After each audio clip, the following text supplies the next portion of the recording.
Class 12 এর সবর্গীয় বা জটিল যৌগ যে অংশটি শুরু হয়েছিল আজকে তার পরবর্তী ধাপ। আজকে আমরা পড়ব ক্রিস্টাল ফিল্ড থিওরি বা সিএফটি। এই থিওরির অবতারণা করা হয়েছিল 1951 সালে। এর আগের অংশে আমরা যে ভ্যালেন্স বন্ড থিওরি অর্থাৎ যোজ্যতা বন্ধন তত্ত্ব বা ভিবিটি আলোচনা করেছিলাম। কেন ভিবিটি কে সরিয়ে দিয়ে নতুন তত্ত্ব ক্রিস্টাল ফিল্ড থিওরি উঠে আসলো সেটা নিয়ে আমি দু একটা কথা বলে নিই। প্রথম কথা, আমাদের যে আগের তত্ত্ব ছিল যেটা লিনিয়াস পাউলিং এর ভ্যালেন্স বন্ড থিওরি, সেই তত্ত্বের কিছু লিমিটেশন ছিল।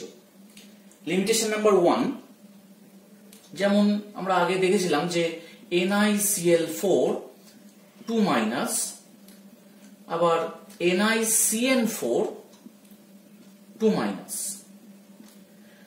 এটি বলা হয়েছিল যে চতুস্থলকীয় এবং এইটি সমতলীয় বর্গাকার। তা কেন এটা চতুস্থলকীয়, এটা সমতলীয় বর্গাকার হলো সে সম্পর্কে ধারণা ভিবিটি দিতে পারেনি। কেন শুধু Cl- আর Cn- এর মধ্যে কি এমন পার্থক্য যে একটা চতুস্থলকীয় আর একটা সমতলীয় বর্গাকার হবে, তার ধারণা ভ্যালেন্স বন্ড তত্ত্ব দিতে পারেনি। দ্বিতীয়, FeF6 3- এবং FeCN6 3-। এখানে বলা হয়েছিল যে একটা আউটার অরবিটাল কমপ্লেক্স আর এইটা ইনার অরবিটাল কমপ্লেক্স। তাহলে কেন এটা আউটার অরবিটাল কমপ্লেক্স হলো এবং কেন দ্বিতীয়টা ইনার অরবিটাল কমপ্লেক্স হলো সেই সম্পর্কেও কিন্তু সেরকম কোনো স্পষ্ট ধারণা দিতে পারেনি যোজ্যতা বন্ধন তত্ত্ব। এছাড়াও 3 নম্বর পয়েন্টে আসি যে আমাদের যে জটিল যৌগগুলি তারা বেশিরভাগ ক্ষেত্রে বর্ণযুক্ত হয়, বিভিন্ন বর্ণের হয়, তারা রঙিন হয়। তাই রঙিন হওয়ার কারণ কি সেটা আমরা ভ্যালেন্স বন্ড তত্ত্ব থেকে যাচাই করতে পারি না। তা এই 3টা মূলত কারণ, এই কারণের জন্যই ভ্যালেন্স বন্ড তত্ত্বকে সরিয়ে দিয়ে নতুন তত্ত্ব উঠে আসলো যার নাম ক্রিস্টাল ফিল্ড থিওরি। যে কোনো তত্ত্বেরই কিছু না কিছু অ্যাজাম্পশন থাকে, কিছু না কিছু স্বীকার্য থাকে। তাই এখানে ক্রিস্টাল ফিল্ড তত্ত্বের কিছু জিনিস আমাদেরকে মেনে নিতে হবে, মানে ধরে নেওয়া হয় এরকম যে ক্রিস্টাল ফিল্ড তত্ত্বে যে লিগ্যান্ড গুলো আছে সেই লিগ্যান্ড গুলো সবটাই বিন্দু আধানযুক্ত, অর্থাৎ এক একটি লিগ্যান্ডকে এখানে ঋণাত্মক আধানযুক্ত বিন্দু আধান রূপে কল্পনা করা হয়। নাম্বার 2, কেন্দ্রীয় ধাতব আয়নের যে পজিটিভ চার্জ এবং লিগ্যান্ডগুলির যে নেগেটিভ চার্জ, এদের মধ্যে আকর্ষণ বলই লিগ্যান্ড এবং সেন্ট্রাল মেটাল আয়নের মধ্যে বন্ধন সৃষ্টির জন্য দায়ী। অর্থাৎ সেন্ট্রাল মেটাল আয়ন এবং লিগ্যান্ডের মধ্যে বন্ধনগুলি মূলত আয়নীয় প্রকৃতির। 3 নম্বর হলো কোন মুক্ত ধাতব পরমাণু বা আয়নে উপস্থিত, অর্থাৎ সেন্ট্রাল মেটাল আয়নে উপস্থিত যে যোজ্যতা কক্ষকগুলি রয়েছে তারা ওই লিগ্যান্ডের ঋণাত্মক আধানের প্রভাবে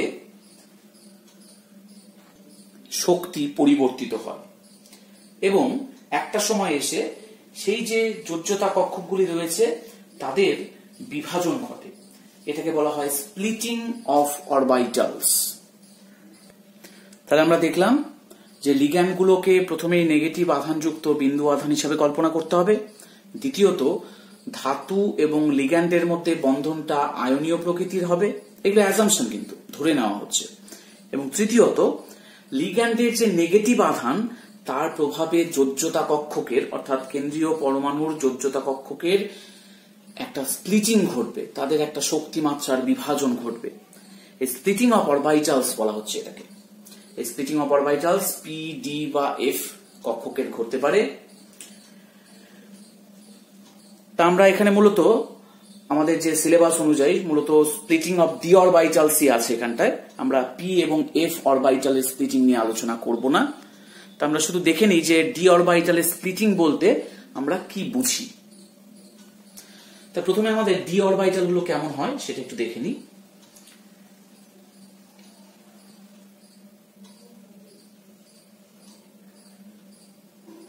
এইটাকে আমরা বলবো DXY, এটাকে আমরা বলবো DYZ, একে আমরা বলবো DXZ, একে আমরা বলবো DX² - Y² এবং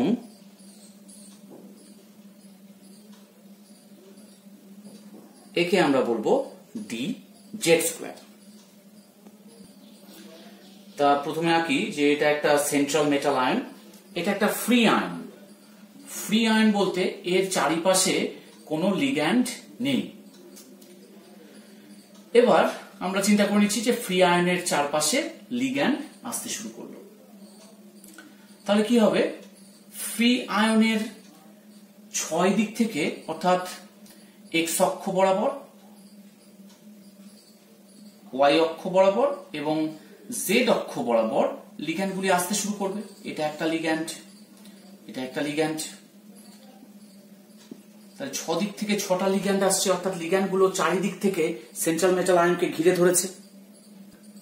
তাহলে ঘিরে ধরলে কি হবে, এই যে সেন্ট্রাল মেটাল আয়নের যে পজিটিভ চার্জ আর লিগ্যান্ডগুলোকে তো আমি বলেই দিচ্ছি যে নেগেটিভ আধান ধরে নিতে হবে, তাহলে লিগ্যান্ডগুলো নেগেটিভ চার্জ, তাহলে এই পজিটিভ আর নেগেটিভ আধানের মধ্যে একটা অ্যাট্রাকশন হবে, অর্থাৎ লিগ্যান্ডের সাথে সেন্ট্রাল মেটাল আয়নের একটা অ্যাট্রাকশন হবে। তার ফলে ফ্রি আয়নটার এনার্জি কমে যাবে। কেন কমবে? কারণ ফ্রি আয়ন যখন ছিল তখন তার স্টেবিলিটি কম ছিল। এবার যখন লিগ্যান্ড চারিদিক থেকে ঘিরে ধরলো তাহলে তার কিছুটা স্টেবিলিটি আসলো, অর্থাৎ তাদের মধ্যে অ্যাট্রাকশন আসলো, তাই খানিকটা স্টেবিলিটি আসলো, তাই এনার্জিটা ডিক্রিজ করবে। তো এটা কিন্তু আমি অক্টাহেড্রাল কেসে বলছি, অর্থাৎ যখন কোঅর্ডিনেশন নাম্বার 6 হয় তখন 6টা লিগ্যান্ড 6 দিক থেকে ঘিরে ধরে। আমি সেই অষ্টতলক মানে অক্টাহেড্রাল কেসে বলছি। সেক্ষেত্রে এই ফ্রি আয়নটার স্টেবিলিটি বাড়ার জন্য তার এনার্জি হ্রাস পাবে। তাহলে দেখো যে আমি এনার্জির রেসপেক্টে আঁকিয়েছি। ফ্রি আয়নের মধ্যে যদি আমি ধরে নিই যে 5টা ডি অরবিটাল ছিল, তাহলে সেই 5টা ডি অরবিটালের এনার্জিটা বেশি ছিল যখন ফ্রি আয়ন ছিল, কিন্তু যখন লিগ্যান্ড দ্বারা পরিবেষ্টিত হলো 6টি লিগ্যান্ড দ্বারা, তখন তার এনার্জি কমে গেল। কমে গেল কেন? কারণ এখানে সেন্ট্রাল মেটাল আয়ন আর লিগ্যান্ডের মধ্যে একটা অ্যাট্রাকটিভ ফোর্স কাজ করছে, একটা আকর্ষণ বল কাজ করছে, সেজন্য কমে গেল। কিন্তু এখানে আর একটা ব্যাপার ঘটবে, সেটা হচ্ছে এই যে সেন্ট্রাল মেটাল আয়নের যে ইলেকট্রন আছে, অর্থাৎ তার চারপাশে যে ইলেকট্রন আছে, সেই ইলেকট্রন এবং লিগ্যান্ডের মধ্যে একটা বিকর্ষণ বল শুরু হয়ে যাবে কাজ করা। তাহলে যেমন লিগ্যান্ডের সাথে সেন্ট্রাল মেটাল আয়নের পজিটিভ চার্জের একটা অ্যাট্রাকশন কাজ করলো, যার জন্য এনার্জিটা কমে গেল, অর্থাৎ স্টেবিলিটি বাড়লো, ঠিক একই সময়ে সেন্ট্রাল মেটাল আয়নের মধ্যে তো ইলেকট্রন রয়েছে কিছু, তো সেই ইলেকট্রনগুলি দ্বারা লিগ্যান্ডের ইলেকট্রন কিছুটা বিকর্ষিত হবে, তাহলে তার এনার্জি কিছুটা বাড়বে, কারণ বিকর্ষণ হওয়ার জন্য স্টেবিলিটি একটুখানি হলেও হ্রাস পাবে, তাহলে তার এনার্জি কিছুটা বেড়ে গেল। এই যে বেড়ে গেল এনার্জি, এটা কিন্তু কখনোই আগের অবস্থায় যাবে না, যতটা কমেছিল তার থেকে একটু বাড়লো, কিন্তু আলটিমেটলি কি হচ্ছে, তার এনার্জিটা আলটিমেটলি কিন্তু হ্রাস পাচ্ছে। তাছাড়া কোনো কমপ্লেক্স তৈরি হতো না যদি সেন্ট্রাল মেটাল আয়নটা যদি স্টেবিলাইজ না হতো লিগ্যান্ড দ্বারা, তাহলে কোনো কমপ্লেক্সই ফর্ম হতো না। অর্থাৎ ফ্রি আয়নের যে এনার্জি হবে তার থেকে স্টেবিলিটি এবং ডিস্টেবিলিটির পরেও এনার্জি কমই থাকবে। এখানে কি হলো, এখানে রিপালসিভ ফোর্স কাজ করছে, অর্থাৎ বিকর্ষণ বল কাজ করছে, সেই জন্য কিছুটা হলেও তার স্টেবিলিটি কমে গেল। আচ্ছা, এবার দেখো তোমরা যে লিগ্যান্ডগুলো কিন্তু এক্স অক্ষ বরাবর, ওয়াই অক্ষ বরাবর এবং জেড অক্ষ বরাবর কাজ করছে, তারা এগিয়ে এসছে। তাহলে লিগ্যান্ডগুলোর সাথে সেন্ট্রাল মেটাল আয়নের মধ্যে যে ইলেকট্রন আছে, অর্থাৎ এই যে ডি কক্ষপথে যে উপকক্ষতে যে ইলেকট্রনগুলি রয়েছে, তাদের মধ্যে কিন্তু একটা বিকর্ষণ এবার কাজ করছে, যার জন্য এনার্জিটা কিছুটা হলেও বেড়ে গেছে। তাই এবার যে অরবিটালগুলি, যে কক্ষকগুলি এক্স, ওয়াই বা জেড অক্ষ বরাবর রয়েছে, তারা কিন্তু লিগ্যান্ডের সাথে বেশি বিকর্ষণ ফিল করবে। এরকম কারা কারা রয়েছে, এরকম DX² - Y² এবং DZ²। একটু আগে যে ছবি দেখালাম দেখো তোমরা, তার মধ্যে DX² আর Y² কোন দিকে রয়েছে, ঠিক এরকম এক্স অক্ষ বরাবর রয়েছে। আর ডিজেড স্কোয়ার কোথায় রয়েছে? ডিজেড স্কোয়ার কিন্তু জেড অক্ষ বরাবর রয়েছে। তাহলে এর মধ্যে যে ইলেকট্রনগুলি আছে আর লিগ্যান্ডের মধ্যে যে ইলেকট্রনগুলি আছে তাদের মধ্যে বিকর্ষণটা বেশি কাজ করবে, কারণ এরা কাছাকাছি আছে। তাহলে dx square minus Y square আর dz স্কোয়ারের যে মানে যে অরবিটাল গুলি আছে dx square minus Y square এবং dz স্কোয়ার, তার এনার্জি কিছুটা বৃদ্ধি পাবে এবং অপর যে অরবিটাল গুলি আছে অর্থাৎ dxy, dyz আর dzx, এরা কি ছিল? এরা কি পুরোপুরি x অক্ষ, y অক্ষ, z অক্ষ বরাবর ছিল? এরা কিন্তু ওই অক্ষ বরাবর ছিল না, তার মাঝামাঝি রাস্তা দিয়েছিল। তাহলে এরা লিগ্যান্ডের সাথে ডিরেক্টলি ইন্টারঅ্যাকশন করছে না, ওই যে xy, dyz আর dzx। তাহলে এদের এনার্জি কিছুটা হলেও কম থাকবে। তাহলে আমি বলতে চাচ্ছি যে এই যে ডি অরবিটাল গুলো ছিল, এই ডি অরবিটাল গুলো কিন্তু এখানটায় এসে তারা বিভিন্ন রকম রিপালসিভ ফোর্স অর্থাৎ বিকর্ষণ বল অনুভব করবে।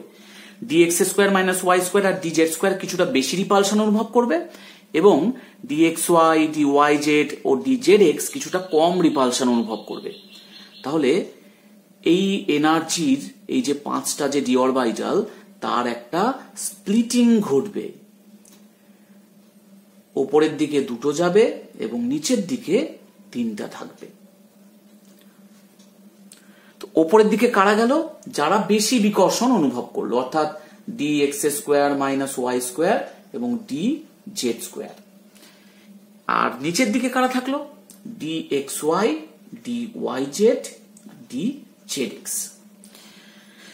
এখন বলা যেতে পারে যে এরা তো বাড়লো বোঝা গেল, কিন্তু এরা কেন কমলো?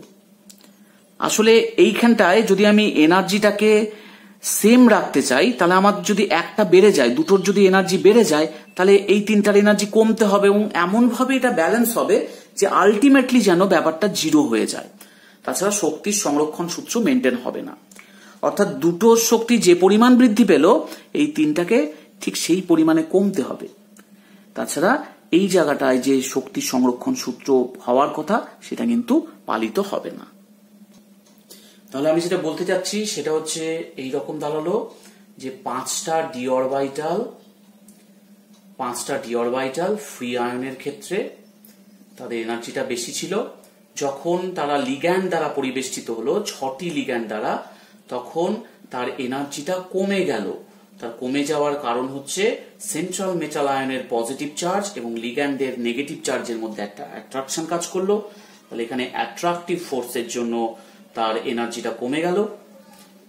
ঠিক একই সাথে যে ডি অরবিটালসে যে ইলেকট্রন ছিল এবং আদার্স যে ইলেকট্রন ছিল, তার প্রভাবে লিগ্যান্ডের ইলেকট্রন বিকর্ষণ বল অনুভব করলো।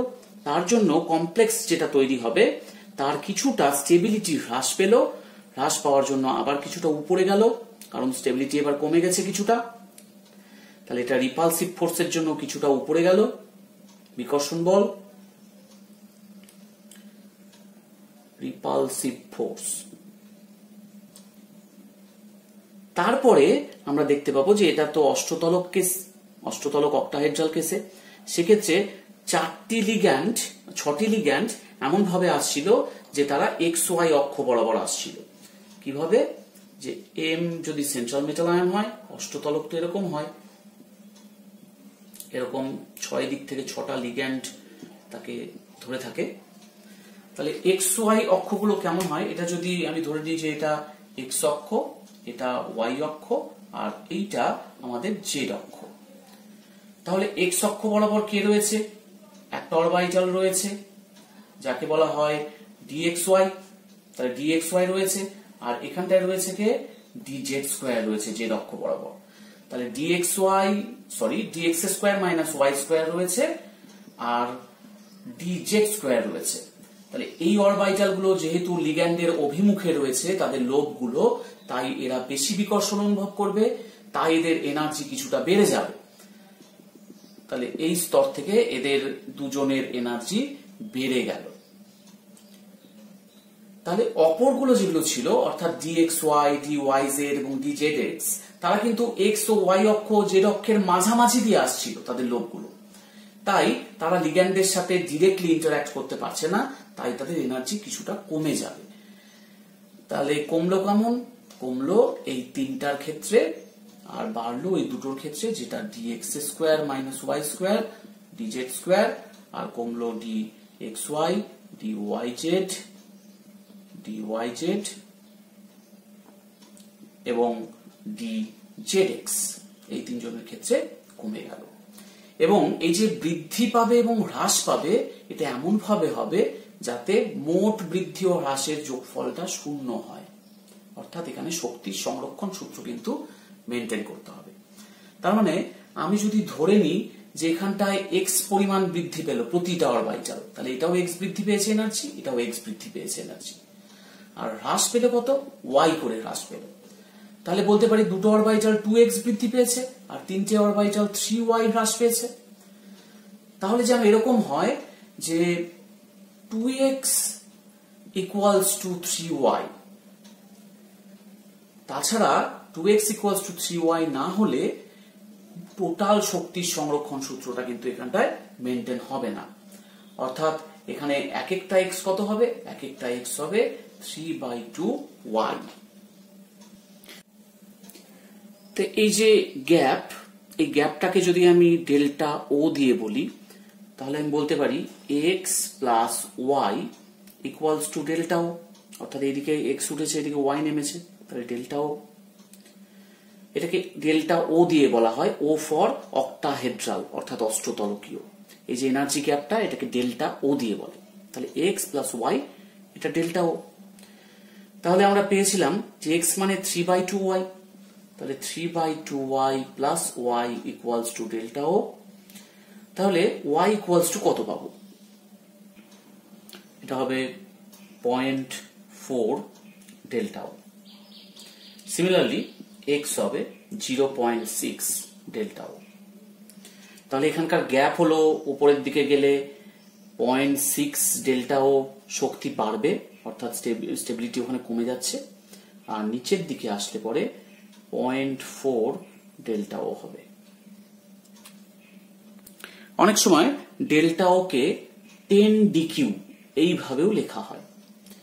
তাহলে ঠিক একইভাবে 10 ডিকিউ যদি হতো ডেল্টা ওর জায়গায়, তাহলে আমরা বলতে পারতাম এক্স এর মানটা সেক্ষেত্রে হতো 6 ডিকিউ আর ওয়াই এর মানটা হতো 4 ডিকিউ, অর্থাৎ ওপরের দিকে গেলে 6 ডিকিউ হতো এবং নিচের দিকে নামলে 4 ডিকিউ করে হতো। তাহলে 6 ডিকিউ বা 0.6 ডেল্টা ও, 0.6 ডেল্টা ও এবং 4 ডিকিউ বা 0.4 ডেল্টা ও, এইটুকু আমরা বুঝে ফেললাম।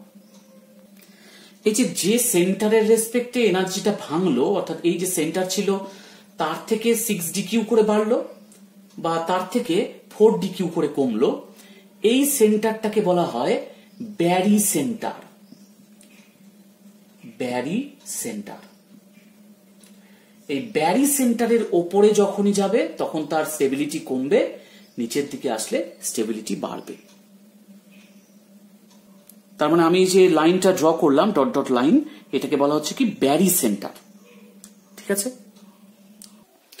তাহলে আমরা এতক্ষণ দেখলাম যে ডি অরবিটালটা অক্টাহেড্রাল ফিল্ডে অর্থাৎ অষ্টতলকীয় ক্ষেত্রে কিভাবে বিভাজিত হচ্ছে। তা আমরা এখানে দেখি ডি অরবিটাল এটা অষ্টতলকীয় ভাবে আছে, অর্থাৎ 6 দিক থেকে 6টা লিগ্যান্ড ওকে ঘিরে ধরে আছে।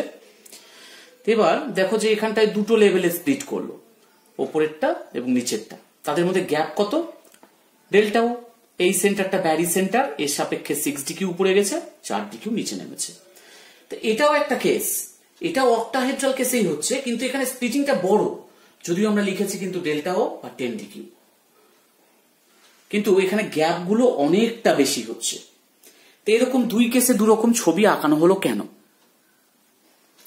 এই যে যেখানে গ্যাপটা ছোট হলো তাকে আমরা বলবো লো বা লেস স্প্লিটিং,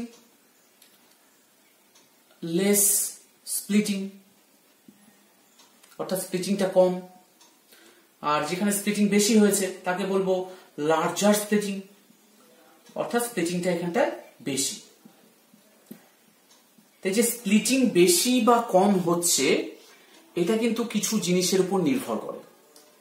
প্রথম কথা, এই যে ডি অরবিটাল যেটা আছে সেই ডি অরবিটালটা কোন ডি, 3D না 4D না 5D, তার উপরে কিন্তু স্প্লিটিংটা নির্ভর করে।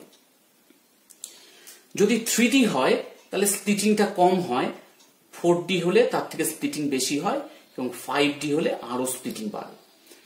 তাহলে যত এরকম কেস আসবে তার মানে স্প্লিটিংটা বাড়তে থাকবে, স্প্লিটিং টু গ্রেটার এক্সটেন্ট। অর্থাৎ সেন্ট্রাল মেটাল আয়নের যদি 3D অরবিটাল স্প্লিটিং হয় তাহলে স্প্লিটিংটা কম হবে, 4D হলে একটু বেশি হবে, 5D হলে আর একটু বেশি হবে। এটা একটা ঘটনা গেল। আর কিসের উপর নির্ভর করে? সেন্ট্রাল মেটাল আয়ন অর্থাৎ কেন্দ্রীয় যে ধাতব আয়ন তার জারণ সংখ্যার উপর নির্ভর করে। সাধারণত জারণ সংখ্যা যদি বৃদ্ধি পায় তাহলে স্প্লিটিংটা বৃদ্ধি পায়। জারণ সংখ্যা যত বৃদ্ধি পাবে তত স্প্লিটিংটা গ্রেটার এক্সটেন্টে হতে থাকবে। তৃতীয়ত, লিগ্যান্ডের প্রকৃতি। লিগ্যান্ডের প্রকৃতির উপরও স্প্লিটিংটা নির্ভর করে। অর্থাৎ লিগ্যান্ডের প্রকৃতির উপরে একটা সিরিজ আছে যাকে বলা হয় স্পেকট্রোকেমিক্যাল সিরিজ। সেই সিরিজটা অনুযায়ী আমরা যদি দেখি, দেখবো যে যত বাম থেকে ডানের দিকে যাচ্ছে তত স্প্লিটিং পাওয়ার বাড়ছে। আমি স্পেকট্রোকেমিক্যাল সিরিজের গুরুত্বপূর্ণ লিগ্যান্ডগুলি তুলে দিচ্ছি তোমাদের সামনে। স্পেকট্রোকেমিক্যাল সিরিজটা এরকম যে I- তার যে স্প্লিটিং পাওয়ার তার থেকে Br- এর স্প্লিটিং পাওয়ার বেশি, তার থেকে বেশি Cl- এর, তার থেকে বেশি F- এর, তার থেকে OH- এর বেশি, তার থেকে বেশি H2O, এবং তার থেকে ধীরে ধীরে আমরা বাড়ছে আর কি। তার থেকে আমরা বলতে পারি যে NH3 বেশি, তার থেকে বেশি EN এর, ইথিলিন ডাইমিন, তার থেকে বেশি CN- এর, তার থেকে বেশি CO। অর্থাৎ এইটা আমাদের মোটামুটি স্পেকট্রোকেমিক্যাল সিরিজের একটা গুরুত্বপূর্ণ পার্ট। সবকিছু লিগ্যান্ড নেই এখানে, আমরা লিখিনি। আমাদের সিলেবাস অনুযায়ী যতটুকু প্রয়োজনীয় ব্যাখ্যা করতে গিয়ে এইটুকুই লাগবে, এটা ভালো করে তোমাদের খেয়াল রাখতে হবে। এটা হচ্ছে স্পেকট্রোকেমিক্যাল সিরিজ। স্পেকট্রোকেমিক্যাল সিরিজ অর্থাৎ এই সিরিজ অনুযায়ী যত বাম থেকে আমরা ডানের দিকে যাব তত স্প্লিটিং পাওয়ার বৃদ্ধি পাবে। এই দিকের গুলোকে আমরা উইক ফিল্ড লিগ্যান্ড বলবো এবং এই দিকের গুলোকে আমরা বলবো স্ট্রং ফিল্ড লিগ্যান্ড।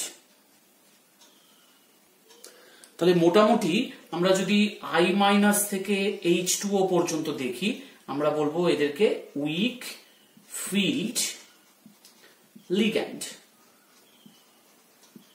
এবং যদি তার পরবর্তী অংশগুলো দেখি, আমরা তাদেরকে বলবো অ্যামোনিয়া থেকে CO পর্যন্ত, তাদেরকে বলবো আমরা স্ট্রং ফিল্ড লিগ্যান্ড। এখানে জায়গা নেই তাই এখানে লিখে দিচ্ছি স্ট্রং ফিল্ড লিগ্যান্ড।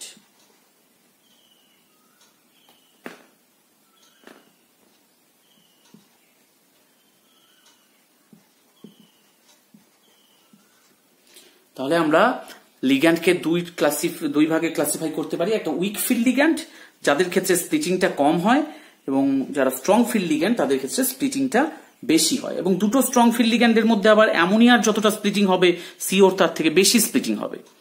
এদিকে উইক ফিল্ড লিগ্যান্ডের মধ্যে Cl- এর যতটা স্প্লিটিং হবে H2O এর জন্য তার থেকে একটু বেশি স্প্লিটিং হবে। তো এইভাবে টেন্ডেন্সি গুলো চেঞ্জ হয় উইক ফিল্ড থেকে স্ট্রং ফিল্ডের দিকে। তাহলে এই তিনটা ফ্যাক্টর কিন্তু দায়ী যে এই যে এখানে যে স্প্লিটিং হচ্ছে সেটা কম হবে না বেশি হবে। তো এই যে উপরের দিকে যে dx² - y² আর dz² এই দুটো অরবিটাল গেছে, এই দুটো অরবিটালকে একসাথে বলা হয় EG সেট। এবং নিচের তিনটেকে যেখানে dxy, dyz এবং dzx এসছে একে বলা হয় T2G সেট। এখানেও ঠিক তাই, এই দুটোকে বলা হচ্ছে EG সেট, এদেরকে বলা হচ্ছে T2G সেট। EG সেটে কারা কারা থাকে? dx² - y² এবং dz² অরবিটাল। আর T2G সেটে কারা থাকে?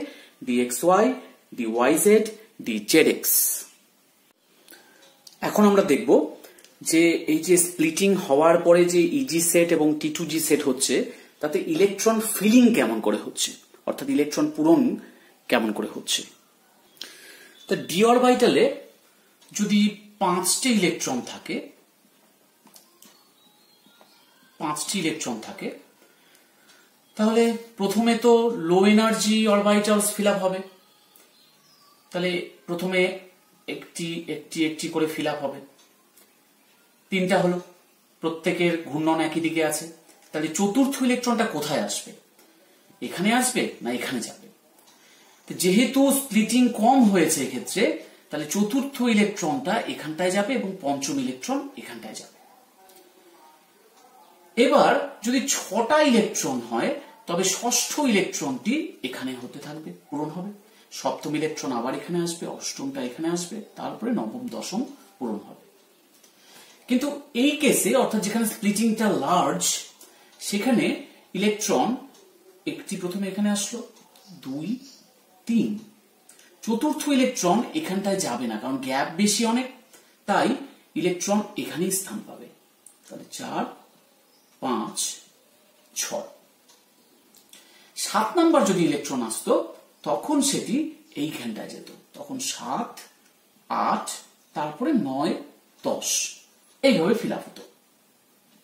অর্থাৎ যদি লো স্প্লিটিং হয়, অর্থাৎ কম যদি গ্যাপ হয়, তখন ইলেকট্রনগুলো অযুগ্ম অবস্থাতেই ইজি সেটে যাওয়ার চেষ্টা করে। তাহলে এখানে দেখো, এখানে যে 6টা ইলেকট্রন ফিল আপ হয়েছে, এখানে 4টা অযুগ্ম ইলেকট্রন আছে, কিন্তু এখানে নেই। তাহলে এখানে নাম্বার অফ আনপেয়ার্ড ইলেকট্রনস বেশি, অর্থাৎ এইখানে স্পিন স্টেটটা আমরা বলবো হাই স্পিন, অর্থাৎ এদেরকে বলবো হাই স্পিন কমপ্লেক্স। কেন? কারণ ইলেকট্রন অযুগ্ম অবস্থায় এখানে বেশি আছে, তাই হাই স্পিন। আর এখানে যেহেতু ইলেকট্রন পেয়ার্ড অফ হয়ে যাচ্ছে, যুগ্মকরণ হয়ে যাচ্ছে, তাই এখানে ইলেকট্রন অযুগ্ম থাকার চান্স কম, তাই এই ধরনের গুলো লো স্পিন কমপ্লেক্স। অর্থাৎ যদি ডেল্টা ও, অর্থাৎ অক্টাহেড্রাল ফিল্ড, এটা যদি কম হয়, এটা যদি স্মল হয়, তার মানে বুঝতে হবে সেটা হাই স্পিন কমপ্লেক্স তৈরি করবে। আর এটা যদি লার্জ হয়, তার মানে বুঝতে হবে যে তখন এক্ষেত্রে হবে লো স্পিন কমপ্লেক্স।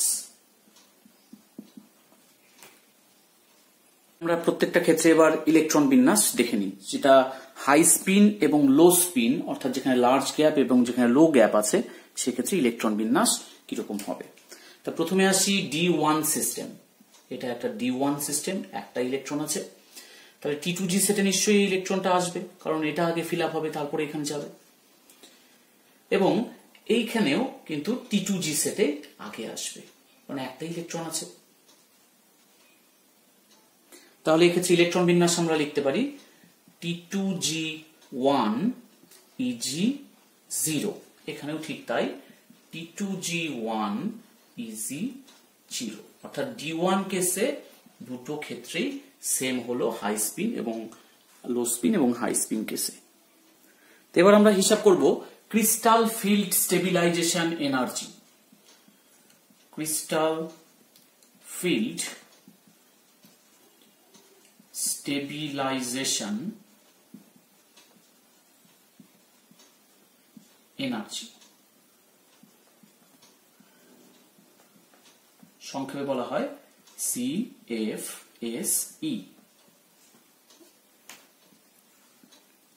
অর্থাৎ একটা ইলেকট্রন যখন স্প্লিটিং এর পর এমন ভাবে সজ্জিত হলো যে যাতে কমপ্লেক্সটা স্টেবিলিটি বাড়লো, অর্থাৎ সেই কতটা স্টেবিলিটি গেইন করলো, সেই এনার্জিটাই আমরা এখানটায় ক্যালকুলেশন করব, সেটাকে সংক্ষেপে বলে ক্রিস্টাল ফিল্ড স্টেবিলাইজেশন এনার্জি। তা নিচে নামলে 0.4 ডেল্টা ও করে কমে, আর উপরে গেলে 0.6 ডেল্টা ও করে বাড়ে। তাহলে এখানটায় CFSE হবে 0.4 ডেল্টা ও, এখানটাও ঠিক তাই, সেম হবে CFSE 0.4 ডেল্টা ও, কারণ একটাই আসছে, একটা ইলেকট্রন। তাহলে G2 ক্ষেত্রে দুটো ইলেকট্রন ছিল, তাহলে দুটোই T2G তে স্থান পাবে, এখানেও তাই এখানেও তাই। তাহলে এক্ষেত্রে CFSE হবে 0.4 × 2, তার মানে 0.8 ডেল্টা ও, এক্ষেত্রেও তাই 0.8 ডেল্টা ও। D3 কেসে 3টা T2G তে থাকবে লো গ্যাপের ক্ষেত্রে, এবং এটা এখানেও তাই থাকবে। তাহলে এক্ষেত্রে CFAC হবে 1.2 ডেল্টা ও, এক্ষেত্রেও তাই হবে 1.2 ডেল্টা ও। D4 এরকম ক্ষেত্রে 3টে থাকবে T2G তে, একটা চলে যাবে EG তে, কারণ এখানে গ্যাপটা খুব কম, লো গ্যাপ। তাহলে ইলেকট্রন বিন্যাস হবে T2G3 EG1, আর এক্ষেত্রে যেহেতু গ্যাপ বেশি তাই T2G তেই থাকবে। তাহলে এখানটায় T2G4 EG0, অর্থাৎ এইখানে কিন্তু একটা পার্থক্য চলে আসলো। তখন আমরা এটাকে বলবো লো স্পিন, অর্থাৎ এখানে দুটো মাত্র আছে অযুগ্ম ইলেকট্রন, আর এখানে আছে 4টে অযুগ্ম ইলেকট্রন, তাই এটা হাই স্পিন। এটা হয়ে গেল হাই স্পিন, এবং এইটাকে আমরা বলবো তখন লো স্পিন। তাহলে এবার CFAC কত হবে? CFAC এখানটা হবে 0.4 × 4, তার মানে 1.6 ডেল্টা ও। এবং এখানে আরেকটা ব্যাপার আসবে, যে যেহেতু এখানে একটা পেয়ারিং হয়েছে, এখানে কোনো পেয়ারিং ছিল না, এখানে যুগ্মকরণ অর্থাৎ পেয়ারিং হয়েছে, তাই পেয়ারিং করতে কিছুটা এনার্জি নষ্ট হয়। তা একটা এনার্জি নষ্ট হচ্ছে, আমরা নাম দিলাম একটা পেয়ারিং এর ক্ষেত্রে একটা পি এনার্জি নষ্ট হয়ে যাচ্ছে, কিছু পরিমাণ এনার্জি। তাহলে CFAC হবে 1.6 ডেল্টা ও মাইনাস পি। এক্ষেত্রে এক্সট্রা করে কোনো পেয়ারিং হয়নি, তাহলে এক্ষেত্রে হবে 3টের জন্য 1.2 ডেল্টা ও মাইনাস একটা ইজিতে আছে, তাহলে ইজিতে গেলে 0.6 ডেল্টা ও হ্রাস পাবে। তাহলে এখানে থাকলো 0.6 ডেল্টা ও। অর্থাৎ বোঝাই যাচ্ছে যে ইলেকট্রন যদি ইজিতে যায় তাহলে তার এনার্জিটা হ্রাস পায়, স্টেবিলাইজেশন এনার্জি হ্রাস পায়, তাই জন্য এখানে কমে গিয়ে হলো 0.6 ডেল্টা ও। তার মানে এখানে পেয়ারিং এনার্জির থেকেও এই গ্যাপটা অনেক বেশি, তাহলে পেয়ারিং এনার্জির থেকেও এই ডেল্টা ওটা অনেক বেশি, তাই ও পেয়ারিং করাটাই বেশি পছন্দ করেছে, একসাথে যুগ্মকরণ হওয়াটাই বেশি পছন্দ হয়েছে, কারণ এই গ্যাপটা অনেক বেশি, তাই ইজি সেটে ও যায়নি। তাহলে এখানে পি লেস দ্যান ডেল্টা ও, আর এখানটায় যেহেতু পেয়ারিং এনার্জি এই স্প্লিটিং এর থেকে অনেকটাই বেশি, সেজন্য ও পেয়ারিং হয়নি, ও ইজি সেটে চলে গেছে। D5 ইলেকট্রন বিন্যাসের ক্ষেত্রে এই ক্ষেত্রে হবে T2G3 EG2, এটা হাই স্পিন, এখানে হয়ে যাবে T2G5, কারণ এখানটা ইজি সেটে যায়নি। তাহলে এই ক্ষেত্রে CFAC কত হবে? 3টে আছে নিচের দিকে, তাহলে 3 × 0.4 মানে 1.2 ডেল্টা ও, আর দুটো আছে উপরে, তার মানে 0.6 × 2, তার মানে 1.2 ডেল্টা ও, তার মানে এখানটা হয়ে গেল 0। আর এক্ষেত্রে কি হবে? 0.4 × এখানে 6 আছে, মাইনাস এখানে দুটো এক্সট্রা পেয়ারিং হয়েছে, এখানে কোনো পেয়ারিং ছিল না কিন্তু এখানে দুটো এক্সট্রা পেয়ারিং হয়েছে, তাহলে 2p, তাহলে 2.4 ডেল্টা ও মাইনাস 2p। D6 এর ক্ষেত্রে এখানে হয়েছে T2G4 EG2, কারণ 5 এ তো 3 আর দুটো ছিল, তাহলে 6 নাম্বার ইলেকট্রনটা আবার T2G তে আসলো, তাহলে T2G4 EG2, আর এখানটায় হয়ে গেল T2G6। তাহলে CFAC কত হবে? CFAC হবে 0.4 × এখানে 4টে আছে ডেল্টা ও মাইনাস 0.6 × 2 ডেল্টা ও, তাহলে এটা হবে 1.6 ডেল্টা ও মাইনাস 1.2 ডেল্টা ও, তার মানে এটা দাঁড়াবে 0.4 ডেল্টা ও। আর এক্ষেত্রে 6 × 0.4 ডেল্টা ও মাইনাস এখানে একটা পেয়ারিং আছে আর এখানে 3টা পেয়ারিং হয়েছে, তাহলে দুটো পেয়ারিং এক্সট্রা হয়েছে, তাহলে 2p, এক্সট্রা পেয়ারিং এর জন্য দুটো এক্সট্রা পেয়ারিং, তাই 2p, তাহলে 2.4 ডেল্টা ও মাইনাস 2p। D7 এর ক্ষেত্রে এখানে হলো T2G5 EG2, আর এখানে হলো T2G6 EG1, তাহলে এক্ষেত্রে CFAC কত হবে? এক্ষেত্রে হবে 5 × 0.4 ডেল্টা ও মাইনাস 2 × 0.6 ডেল্টা ও। এক্ষেত্রে কিন্তু কোনো এক্সট্রা পেয়ারিং হয়নি, দুটোই আছে, তাহলে কোনো পেয়ারিং এনার্জি বাদ যাবে না। তাহলে এখানটা হবে 2 ডেল্টা ও মাইনাস 1.2 ডেল্টা ও, অর্থাৎ 0.8 ডেল্টা ও। এক্ষেত্রে 6 × 0.4 ডেল্টা ও মাইনাস 0.6 ডেল্টা ও, তার মানে এখানে হবে 2.4 ডেল্টা ও আরেকটা আছে যেখানে পেয়ারিং এনার্জি আছে, এখানে দুটো ছিল এখানে তিনটা পেয়ারিং হয়েছে, মানে একটা পেয়ারিং এনার্জি এক্সট্রা আছে, তাহলে মাইনাস পি হবে, মাইনাস পি, অর্থাৎ এটা হবে 1.8 ডেল্টা ও মাইনাস পি। D8 সিস্টেমের ক্ষেত্রে এটা D8 হবে, D8 সিস্টেমের ক্ষেত্রে এই দিকের ক্ষেত্রে T2G6 EG2, এইদিকেও তাই হচ্ছে T2G6 আর EG2, তাই এখানে লো স্পিন হাই স্পিন ব্যাপার কিন্তু এখানে আসছে না, দুটো কেস সেম হচ্ছে, অর্থাৎ লার্জ স্প্লিটিং আর লো স্প্লিটিং এর ক্ষেত্রে ব্যাপারটা একই হচ্ছে। তাহলে CFSE কত হবে?